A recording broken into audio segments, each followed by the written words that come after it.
Wzmacniacz Sansui AU555. Teoretycznie bardzo ładny stan. Zero zniszczeń, zero podrapania. Wszystko wygląda pięknie, pomimo że urządzenie ma prawie 50 lat. Jednak pierwsze objawy, które można zaobserwować, podłączając jeden kanał. Wszystko gra ładnie.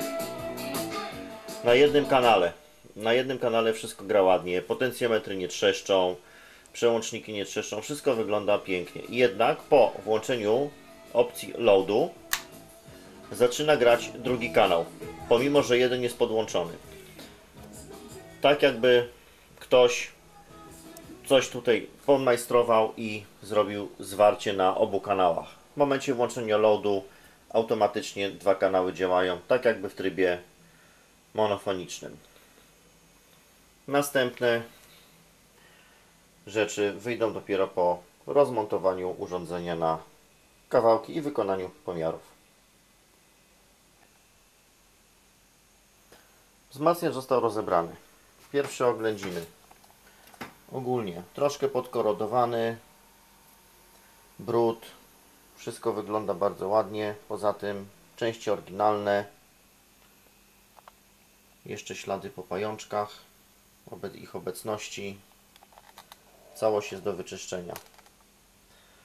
Podłączyłem tutaj tak: generator, 2 woltomierze do kanału lewego i kanału prawego.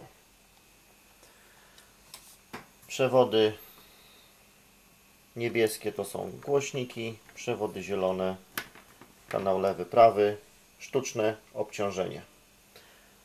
Teraz dopiero będzie można sprawdzić tak naprawdę, o co chodzi z tym całym urządzeniem. Sekcja głośników A. Mamy tradycyjne głośniki, podłączony generator pod AUX 1.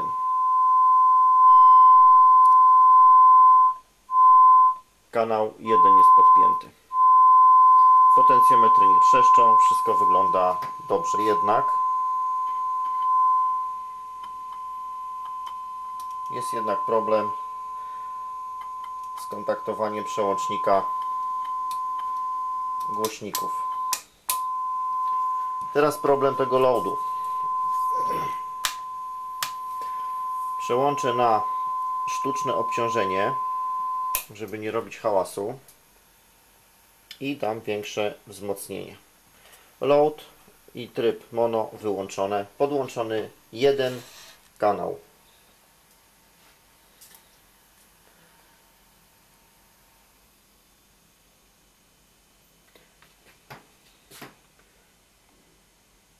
Wyjście na podłączonym kanale 5 V. Wyjście na niepodłączonym kanale 13 mV.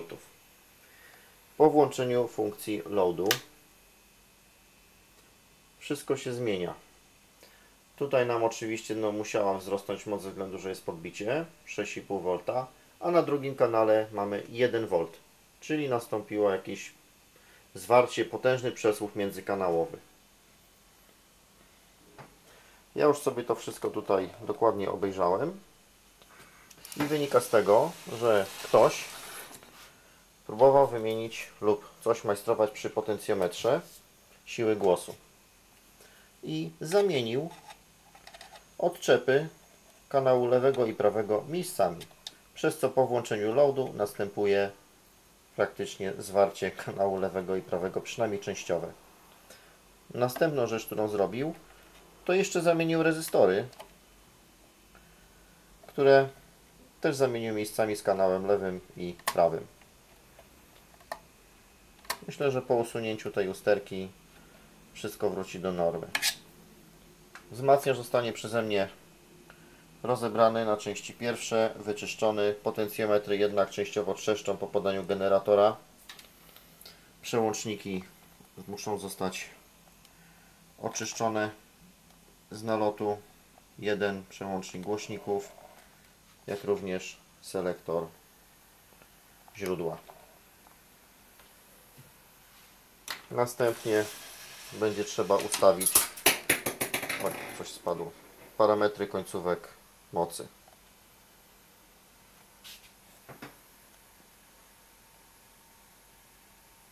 Wzmacniacz został rozmontowany na kawałeczki, przygotowany do czyszczenia. Elementy. Płyta spodnia dolna zardzewiała, brudna. Potencjometry, pomimo że teoretycznie nie trzeszczą, to po podłączeniu generatora jednak nie zachowują się prawidłowo. Zostały wyjęte w celu reanimacji. To samo będzie dotyczyło potencjometrów barwy, tych barwy dźwięku i balansu i głośności. Płytki regulacji barwy dźwięku, płytka przedwzmacniacza, przełącznik źródeł, również do pełnego czyszczenia. Czarne styki. To samo dotyczy przełącznika głośników analogicznie. Do zrobienia wszystko. Niektórzy pytają o kondensatory elektrolityczne. Wszystko przecież w tych starych urządzeniach jest wysuszone. Niekoniecznie. Kondensatory z lat 60., 70. były obliczone na około 20 000 godzin pracy. Współczesne elektrolity według kart katalogowych mają czas pracy od 1500 do 3000 godzin. Mówię o takich elektrolitach do zastosowań konsumenckich, popularnych. Nie wchodzi tu w grę elektrolit do zastosowań profesjonalnych, przemysłowych, które nawet mają w tej chwili czas pracy wydłużony do 60 000 godzin. Ale tego typu elementów nie stosuje się w urządzeniach audio. Zaleta tego wzmacniacza jest taka, że ma oryginalne końcówki mocy. Oryginalnie sparowane fabrycznie tranzystory, co jest tu bardzo dużą zaletą, ponieważ kupienie w tej chwili oryginałów niepodrabianych, fabrycznie sparowanych jest praktycznie niemożliwe. Jeżeli ktoś sprzedaje, to są one drogie i wymontowane z urządzenia.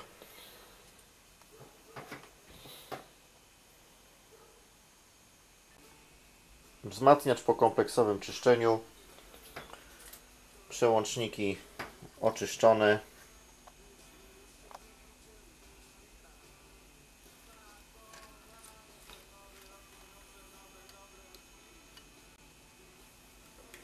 Potencjometry również przygotowane po naprawie do zamontowania.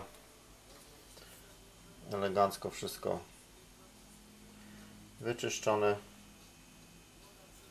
Gotowe do montażu w całości. Ciekawe rozwiązanie zrobione jest tutaj. Przedwzmacniacz umieszczony bezpośrednio z przełącznikiem źródła sygnału. Takie rozwiązanie eliminuje wszelkie zakłócenia praktycznie powstające pomiędzy przełącznikiem a przedwzmacniaczem na przewodach.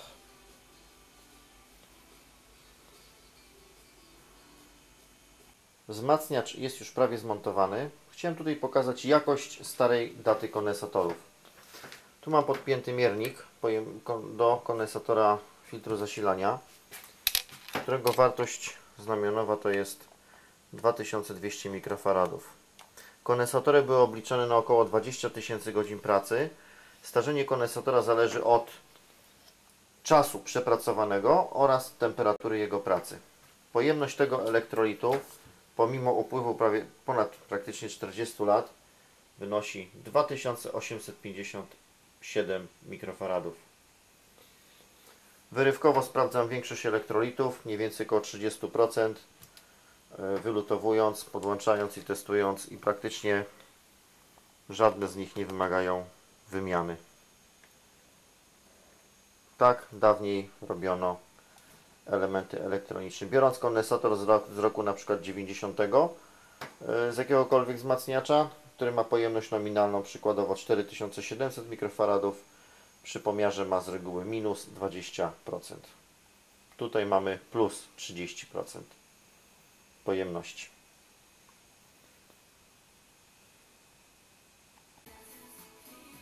Prace serwisowe zakończone, pełny sukces. Parametry końcówek mocy ustawione przy pomiarze zniekształceń harmonicznych, przy rozsądnej głośności, przy częstotliwości 1000 Hz, zniekształcenia na poziomie 0,08%. Czyli producent, podając 1/10 maksymalnych zniekształceń THD, mówi prawdę. Wzmacniacz wymaga zastosowania głośników o dużej skuteczności, ponieważ nie grzeszy tutaj zbyt dużą mocą. Ze względu na to, że dawny sprzęt vintage miał bardzo dużą czułość wejść na poziomie 100-150 mV, przy współczesnym sprzęcie, który ma 500, ponad nawet 500 mV wyjścia na cinczach, zalecam stosowanie takiego czegoś jak funkcji muting. Wtedy unikniemy wrażenia, że ruszając ledwo potencjometrem mamy już maksymalną głośność. W przypadku włączenia mutingu można płynnie regulować praktycznie w pełnym zakresie wzmocnienie.